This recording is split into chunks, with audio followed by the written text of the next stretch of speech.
Hello, Mr. Alatorre. This is Drake Dodson for CCC doing an informative speech. My name is Drake Dodson, and I will be doing a speech over underage drinking.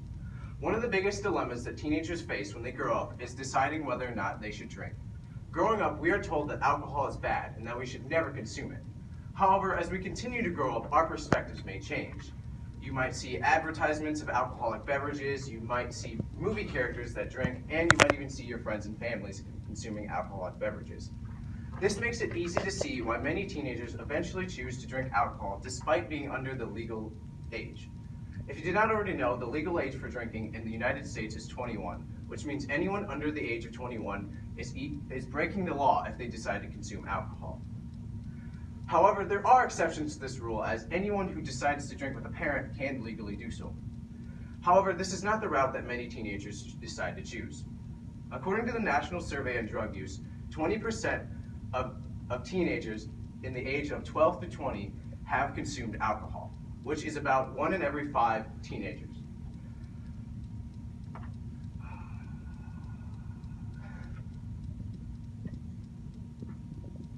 This makes it easy to see how big of a problem underage drinking is.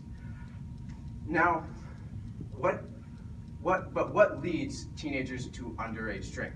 Well, one of the biggest factors, according to Karen Osterman, she conducted a study that said one of the biggest factors in deciding whether or not teenagers drink is the family views on drinking. If you have siblings or parents who decide to drink, then that can influence you to do so too. However, as cliche as it may go, one of the biggest influencers is peer pressure. According to a study done in Italy, this study concluded that peer pressure is the leading factor of influencing children or influencing teenagers to underage drink. Which, judging from my personal experience, I know that teenagers do not like to be left out, which can lead them to eventually decide to consume alcohol, despite not necessarily weighing the consequences. However, what are the consequences? Well, in the same report done by Karen Osterman, she stated that children under the ages of 14 who consume alcohol are 5 times more likely to become addicted to alcohol when they get older. This means that it can be harder for them to break the addiction of alcohol and become dependent on alcohol.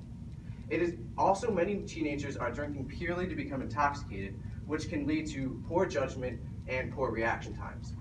This can be very catastrophic when it comes to teenagers because they might be influenced to drive while drunk, which teen mortality rates amongst car crashes are already really high. So when drinking is added into the mix, this can be a very catastrophic. This can have very catastrophic consequences. Alcohol also stays in your brain for up to 4 days, which means that even if you don't have any symptoms, you will still have effects of alcohol, such as memory loss. Also, alcohol has a huge effect on the brain during puberty and can cause your brain to shrink if you decide to consume alcohol. Also, many teenagers decide to binge drink, which means they are drinking in large amounts in a very small time. And if they do decide to binge drink, then this can cause many disorders such as mood disorders and sleep disorders. Simply put, alcohol was never meant to be put in your body at such a young age. However, there is a silver lining, as alcohol consumption has been on a steady decrease amongst underage drinkers over the past few years. I do not wish to preach and tell you what to do. However, if you do decide to drink, it is important that you do it in moderation and you keep it responsible for your safety and for the safety of others. Thank you.